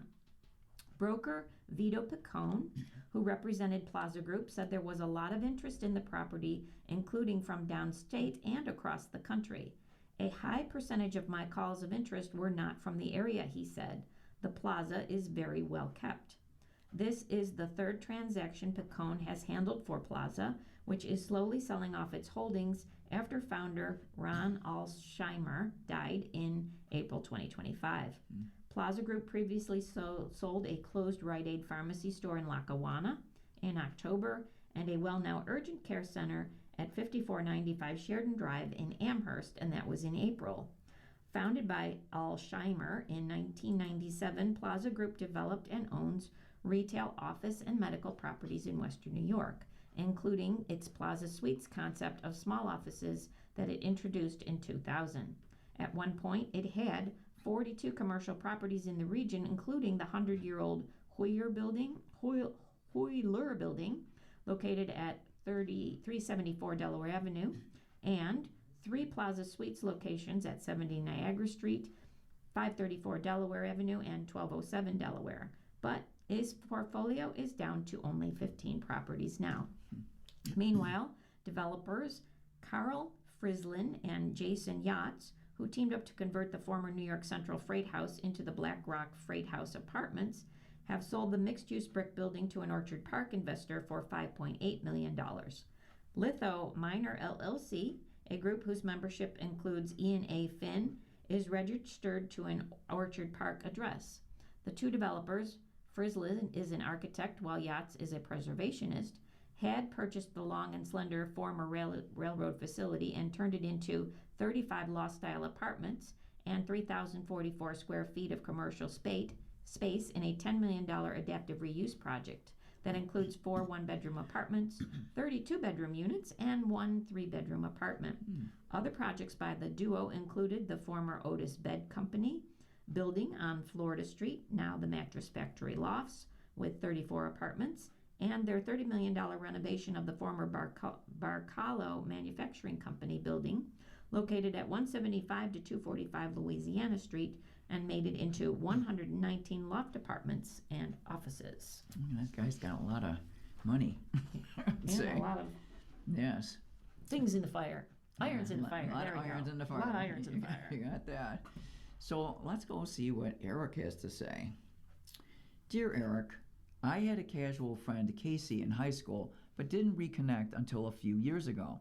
She's driving me crazy with her relentless, impossible to answer questions, as well as her predicting and assuming what my family members will do or say in any given circumstance, despite never meeting them. At one point, when I had surgery, she had so many comments and directions and even questioned what my doctor told me. I finally said, "Do you want his number? And you can ask him yourself?" Things came to a head when I told her she needed to stop giving me unwarranted advice and speculating her opinion on things she could not possibly know. I cited many instances to her. She got offended and said I was disrespecting her. We didn't communicate for about a year. Then for some reason got back in touch. Now she's back at it again. It's as if she didn't learn from the first time. For instance, I told Casey that I found out a family member in another state was in the hospital but couldn't communicate well, and I was concerned what had happened because this wasn't like him to not text me back. Casey said, "I'm sure you'll hear from him today. He's probably just fine and is looking for sympathy." Yeesh. She doesn't even know him, doesn't know his medical issues, and has never met him. Once she said that her intuition told her what was going to occur with him. She doesn't seem in her emails that she is suffering from dementia. It appears in many instances that she doesn't read my email in full, just quickly scans it because when she writes back, she will get details wrong that I had just written. I've given up correcting many of those because sometimes, what is the point? Any advice to me before I start tearing my hair out? Signed, Going Bananas. Dear Going Bananas, Casey's intentions may be good, and she may be misunderstanding what really called for an exchange, but it seems clear that this friendship isn't working for you. You've asked her to refrain from giving baseless opinions or peppering you with questions, and she won't. So your options are either to stop emailing altogether or to stop telling her about your life in so much detail. It comes down to what you want out of this friendship. Ultimately, you may be looking for someone who will listen and empathize. Casey, as a casual friend with a very consistent track record, does not seem to be that friend. Try offering her less information in your emails or limit the conversation to subjects about which you can both agree and about which there is no need to prognosticate. Dear Eric, we have 2 adult children, a son and daughter, and we are very much at odds. My son has said some really awful things to my daughter, son-in-law, husband, and me. We have no idea what we did to incite this and are brokenhearted at the fact that we have not been to see his daughter for 2 years. He went through a brutal divorce and custody battle and has since remarried a lovely young woman who is apparently not willing to get involved in this matter. He told us in vehement, venomous terms that he didn't want us at his wedding, but then we did receive an invitation. We did not attend because we didn't want anything to mar the day for his new wife. We're not sure where to go with this. Any suggestions you might have would be greatly appreciated. Signed, Sad Mom. Dear Mom, start with a letter acknowledging the receipt of the wedding invitation and stating your reasons for not attending. It's fine to write that you were confused about what he wanted, considering what he'd said before. But you don't need to dwell too much on his comments in the letter. There will hopefully be time for explanation, apology, and amends later. Instead, express what you're feeling now. Tell him that you are heartbroken about what has happened between you and you want to fix your relationship. Ask him if he's willing to do that and ask what steps he would need to make that happen. You might also think about what steps you need to make that happen and tell him in the letter. It sounds like his words did a lot of damage to you and your family. You don't have to simply accept it for the sake of the relationship, but because he's sending conflicting messages, it will be helpful to determine whether his feelings have changed or if something else has changed for him. But even if there has been a big shift, you're still owed an explanation. All right, let's see about hints from Heloise. Today it's a toothpaste tube drama. Dear Heloise, the letter from Jan M. purports to end all the toothpaste drama. However, there's one more thing that nobody has mentioned. Because of my curiosity, I cut open the tube after thinking I'd effectively removed all the toothpaste within, only to discover that no matter how one chooses to empty the tube, it still has lots of toothpaste remaining. I cut the end of the tube, then cut along the creases of each side, and found not only is there still toothpaste along the length of the tube, there is a significant amount at the end where the toothpaste exits the tube. It is impossible to fully squeeze this out, so several applications of toothpaste sit there unused. So, if one really wants to fully use up a tube of toothpaste, it must be cut open to access the remaining amount, which will then be good for several brushings. And this is what should end the toothpaste drama. You know, I found that's true with my shampoo tube as well. I gotta cut it open if I want that last bit of conditioner and shampoo. Anti-fatigue mat. Dear Heloise, a kitchen anti-fatigue mat works perfectly as a kneeling or sitting mat for the garden. The larger side gives you a softer, cleaner place to work from. And then there's the cotton swab trick. Dear Heloise, I use viscous liquid cleaner to clean my sinks. After a few uses, the bottle clogs up, and the opening has to be cleaned out until the next few uses. So I decided to cut off one end of a cotton swab and put masking tape around the other end. I inserted the non-taped end, and it's not moving on me, into the bottle, and the taped end into the top prevents the cotton swab from sliding all the way down into the bottle. When I'm done, I reinsert the cotton swab until the next time I have to clean my sinks. Wow, that's really clever. Involved. Wow.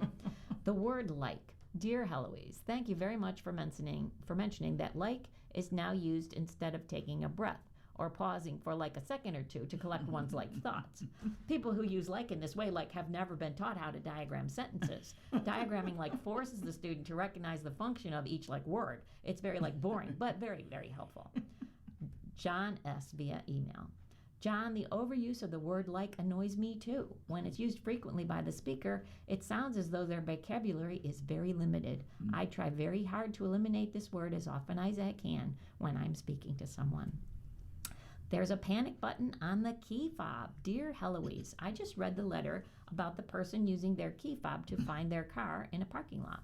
I have another great use for a key fob. Keep it handy at night. I've used mine twice over the past 5 years to scare off trespassers. I heard a noise in my driveway and saw a prowler. Another time someone was trying to break into my car. I just pressed my key fob and set off the alarm. Boy, you should have seen them run like the dickens. It scared the heck out of them. It can scare off a coyote too. Oh, Good to know. Maybe skunks as well.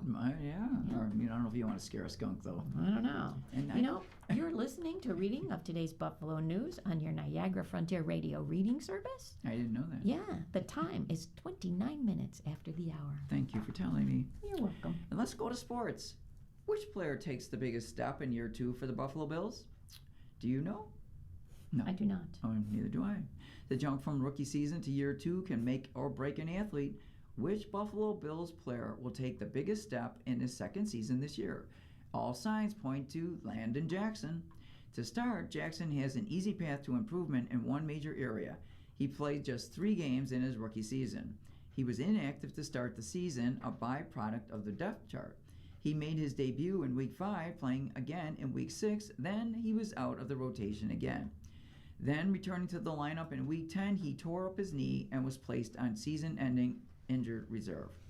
But it would be a cop-out to say Jackson is set to take a big step solely because of the bar of 3 games. Instead, a positional switch has Jackson primed to find his footing in year 2. In bringing in defensive coordinator Jim Leonhard, the Bills are signaling some schematic shifts. While Leonhard sometimes gets boiled down to simply a 3-4 scheme, his fronts are more versatile than that. Still, as the Bills install their new defense, there are some reimagined positions for players. While most previously labeled defensive ends are now viewed as outside linebackers, Jackson is working with other members of the defensive line.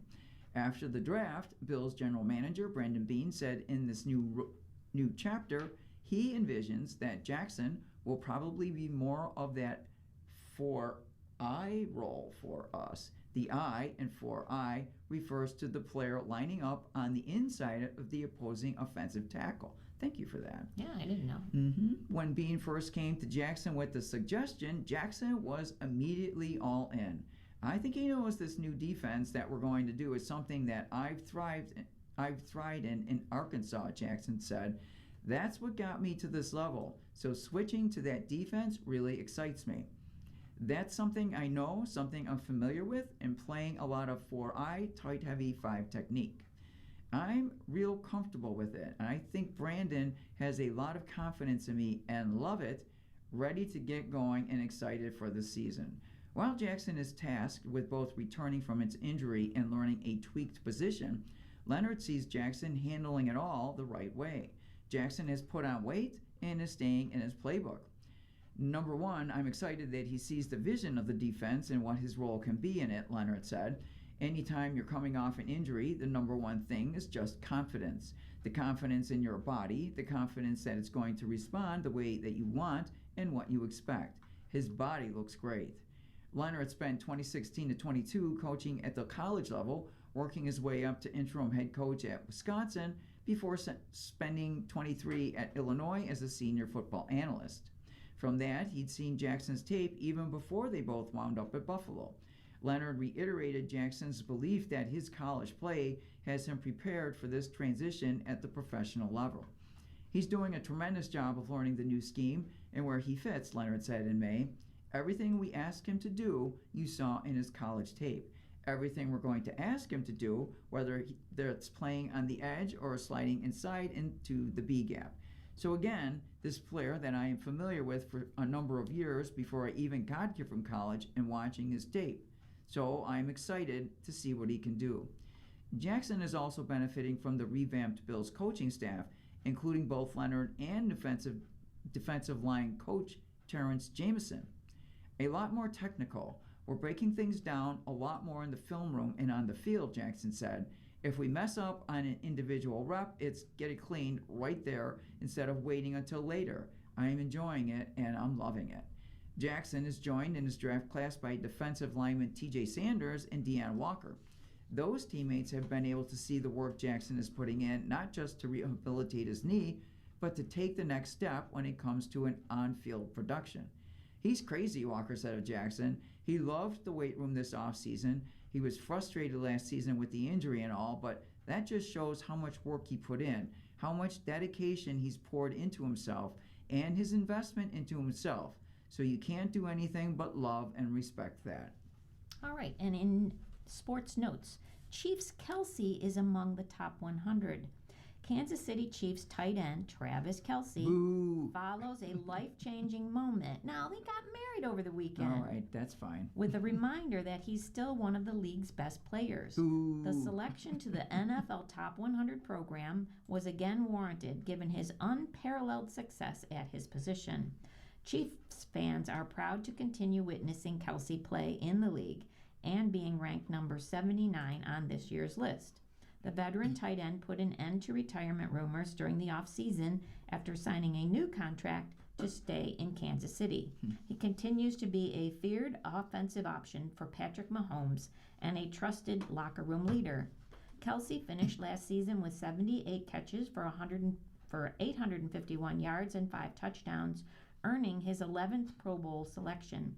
He was also nominated for the Walter Payton Man of the Year award at NFL Honors. Kelce enters 2026 third all-time behind Tony Gonzalez and Jason Witten, and 2,126 yards behind Gonzalez for the most by a tight end in league history, with only 45 yards behind Rick Witten in second place. Produced by NFL Films and the X original series, the new season of NFL Top 100 features short-form episodes revealing the league's top players as voted on exclusively by current NFL players.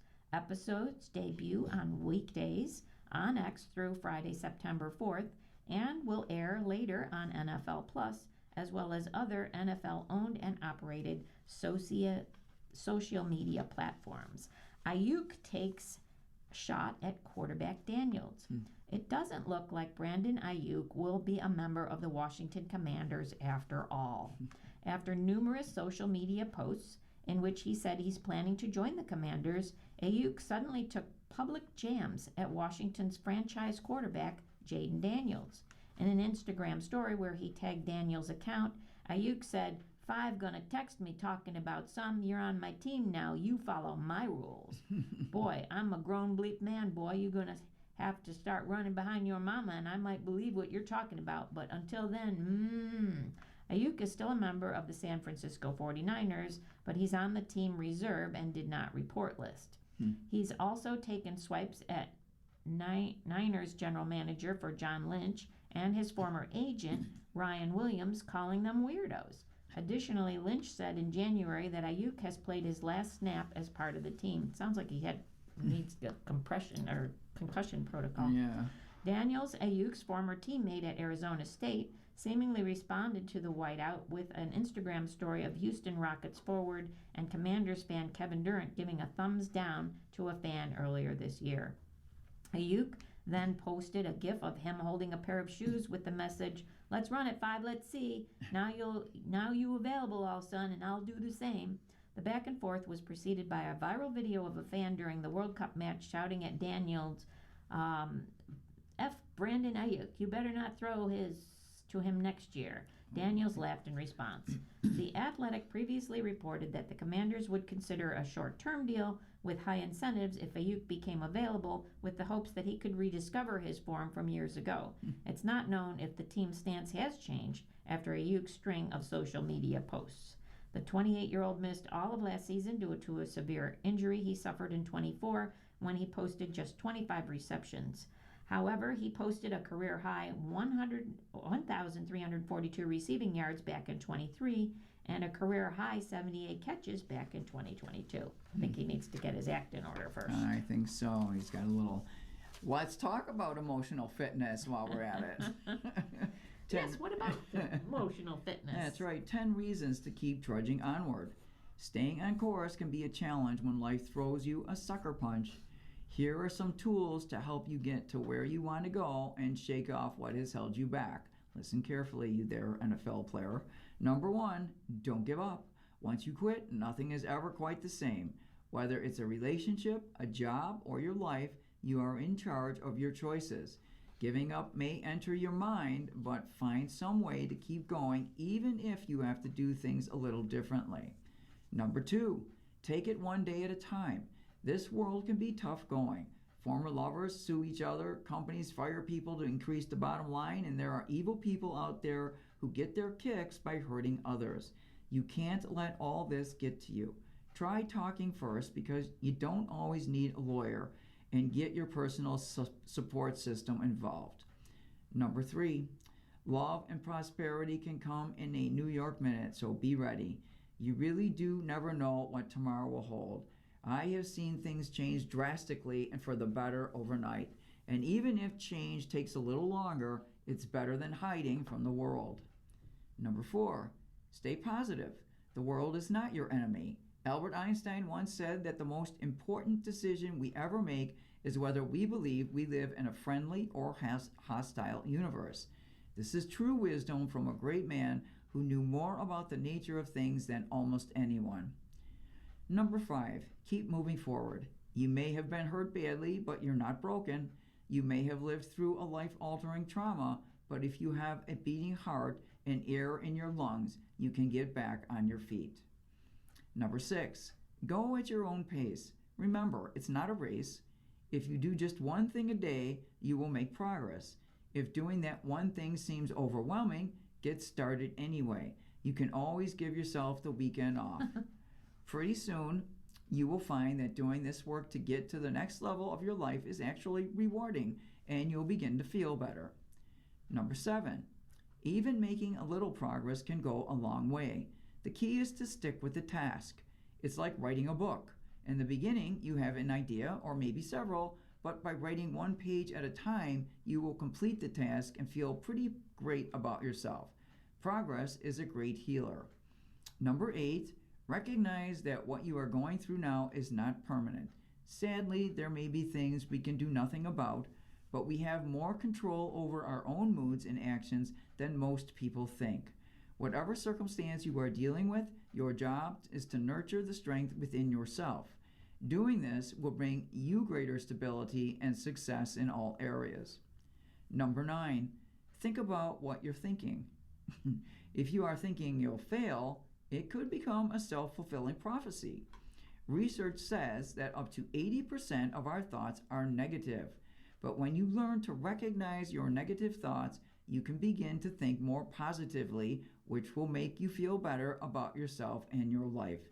Imagine having 80% positive thoughts. And number 10, learn to deal with disappointment. When Murphy's Law is in full force, you may wonder why you are even trying. The truth is that successful people in all walks of life have to deal with disappointment sometimes. It's part of the deal. The trick is not to let disappointments stop you. Don't let life throw you off track. Take the time you need to refocus and gain some clarity. You will be better prepared for your next adventure. All right. And in auto racing, Patriotic Briscoe celebrates a weekend win. Chase Briscoe is finally a NASCAR Cup Series winner during the 2026 season.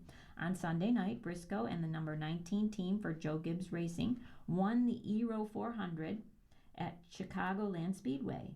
The driver of the number 19 car had to hold off a hard-charging Christopher Bell to land in victory lane.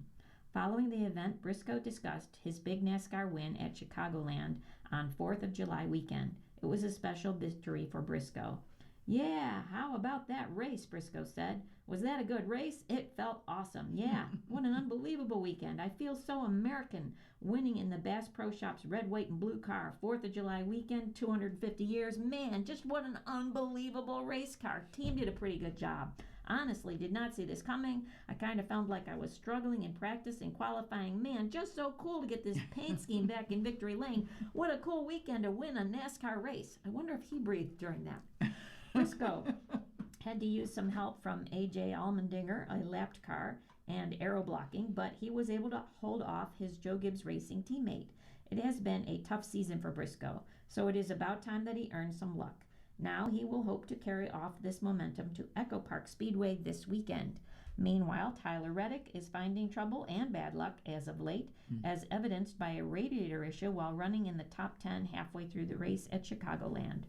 Reddick's radiator was punctured and a stream of fluid poured from the number 45 Toyota onto the racetrack and all over the right side of the race car. The number 45 team was allowed to replace the radiator, but Reddick rejoined the race in 36th, 29 laps down. Oh my goodness. Reddick left Chicagoland with a 44-point deficit to Denny Hamlin after finishing in 36th. There's still time for Reddick to make a charge at Hamlin, but the number 11 has been excellent overall. Don't count on Hamlin coming back to the field. Of course, many would have said the same about Reddick just 6 weeks ago. Also needing a lift was Kyle Larson, who had a top 5 car in Chicagoland, but his winless streak extended to 43 races anyway. Larson qualified second and was fast enough to stay in the top 5 for the majority of the first 93 laps before he spun out on his own from third off turn 4. Larson spun into the wet grass on the front stretch and was stuck with flat tires. After getting helped out of the grass, he drug the underbody a full lap around on flat tires before making a stop. I think drug or should be dragged.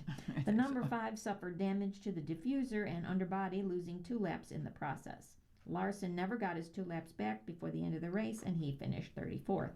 He is in good shape points-wise among the top 6, but he'll have to win at some point this season to defend his Cup title.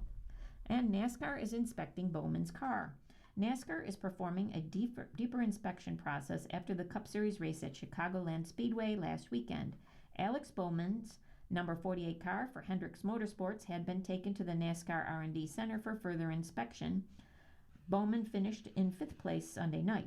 The Hendricks Motorsports driver has struggled during the 26 Cup Series season and found top 5 pace at Chicagoland. NASCAR taking Bowman's number 48 car into the R&D Center doesn't automatically mean something is wrong. However, it does heighten the potential for a penalty. In the next-gen car era, drivers and teams have received significant penalties when NASCAR takes a car to the R&D Center. There have been several occasions when they have lost over 100 points due to an infraction. Most cars are cleared after going into the R&D Center, but exceptions exist. Bowman will likely be okay. However, NASCAR has blasted teams in the past for any wrongdoing. Hamlin's number 11 car for Joe Gibbs Racing also has been taken to the NASCAR R&D Center for further inspection. He finished in 4th place on Sunday night. And we kind of avoided all this national news except for Venezuela. So let's talk about Hamas, who says it has dissolved its government in Gaza. Israel and the U.S. are skeptical, of course, of this announcement. Hamas said Monday it dissolved its de facto government in Gaza and was ready to hand over to a group of Palestinian technocrats, a move it described as a step forward in the U.S.-backed plan for the enclave, but Israel dismissed as a stunt. The militant group promised to end its body overseeing ministries, which has run for more than a decade, was a key part of the plan for a civilian-ruled post-war Gaza set out by President Donald Trump after the start of a fragile ceasefire with Israel in October. Hamas said the ministries themselves and the staff it appointed would stay in place, and it would still oversee security and policing in parts of Gaza left under its control following the U.S. brokered truce. The Trump-appointed Board of Peace, set up to monitor the plan, said ultimately our assessment will be guided by actions, not promises, to meet the critical needs of the people of Gaza. Israeli Foreign Minister Gideon Sa'ar dismissed Hamas's announcement.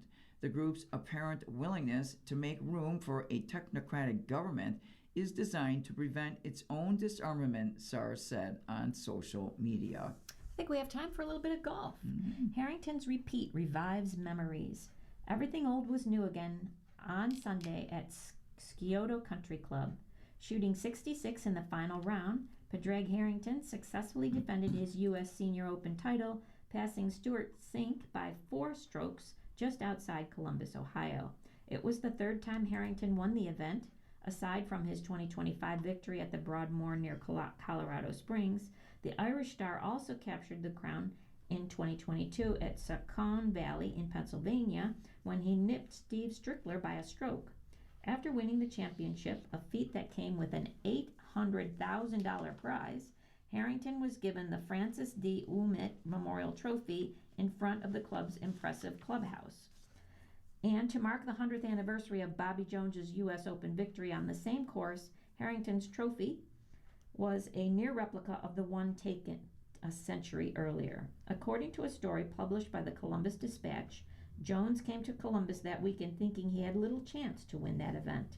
6 days before golf balls rained upon the 1926 U.S. Open at Scioto Country Club, a deluge of ticker tape confetti poured on Bobby Jones as the golfer traveled through New York's Canyon of Heroes. Jones, the preeminent amateur player in the world, was being feted for winning the British Open 2 weeks earlier, just the 3rd time an athlete had been honored with a parade down Broadway. but winning the Claret Jug was just the beginning of what would become a sensational season for the 24-year-old Georgian, even if he never saw it coming.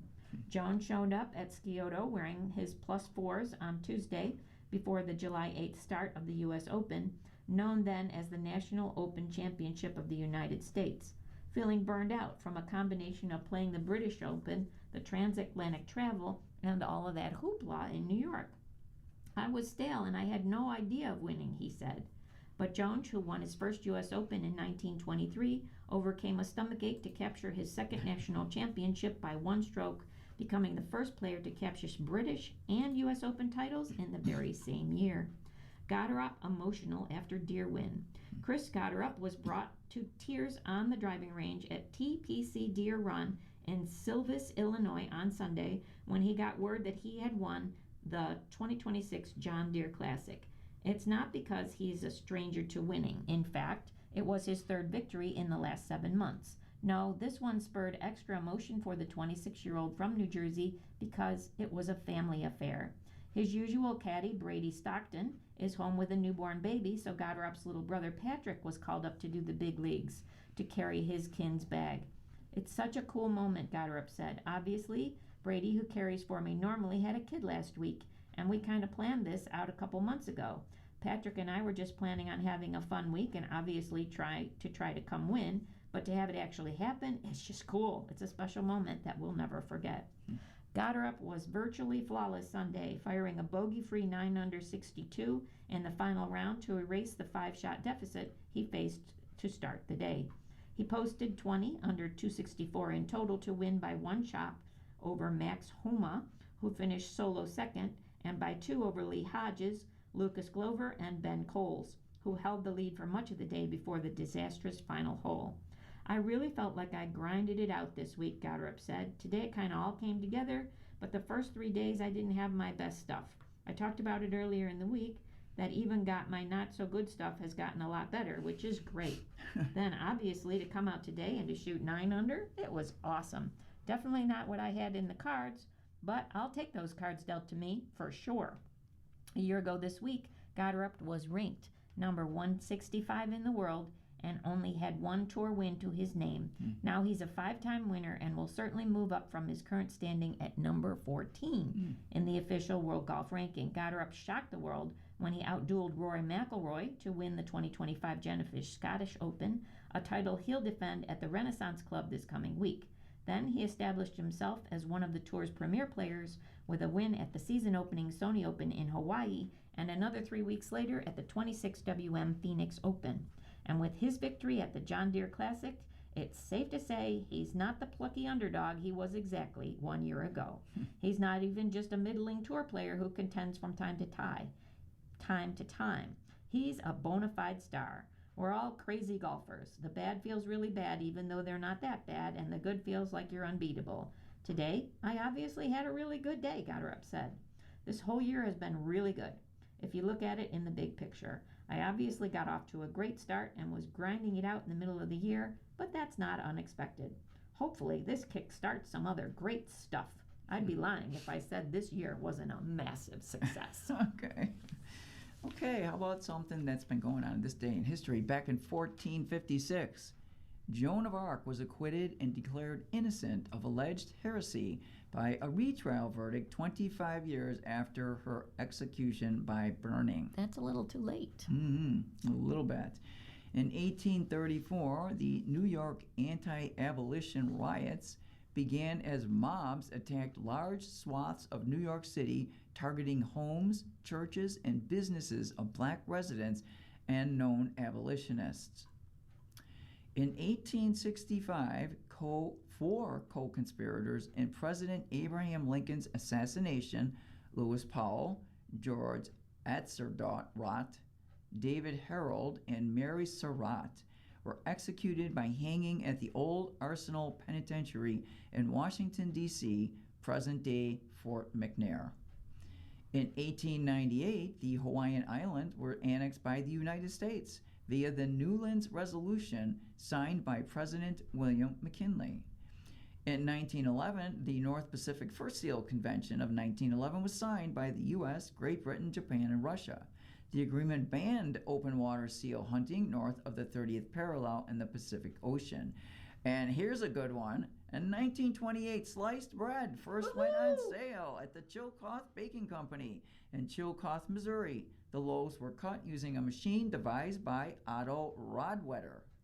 And in 1930, construction of the Hoover Dam began, one of the United States' largest human-made projects. The building of the Hoover Dam took 5 years and 20,000 people. Wow. You've been listening to a reading of articles and features from the Buffalo News for today, Tuesday, July the 7th. We read the Buffalo News live on weekday and Sunday mornings at 9 a.m., and we rebroadcast at 4 p.m. For more information, call 716-821-5555, 716-821-5555. Your readers today have been Lori and Lita. Thank you so much for listening, and have a great rest of your day. If you or people you know shop at any of the Dash's supermarkets, please save Dash's register tapes for radio reading. Our agency receives $2 for every $100 in Dash's register tapes. Radio reading has raised thousands of dollars so far. Anyone can drop off their Dash's tapes to the Niagara Frontier Radio Reading Service at 1199 Harlem Road, Cheektowaga, between William and Clinton Streets. Or Dash's tapes can be mailed to the Niagara Frontier Radio Reading Service at 1199 Harlem Road, Cheektowaga, New York, 14227. Any questions on Dash's tapes for radio reading? Call us at 716-821-5555, and thanks for caring.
The following program is intended for listeners who are blind, have low vision, or have another print disability, which makes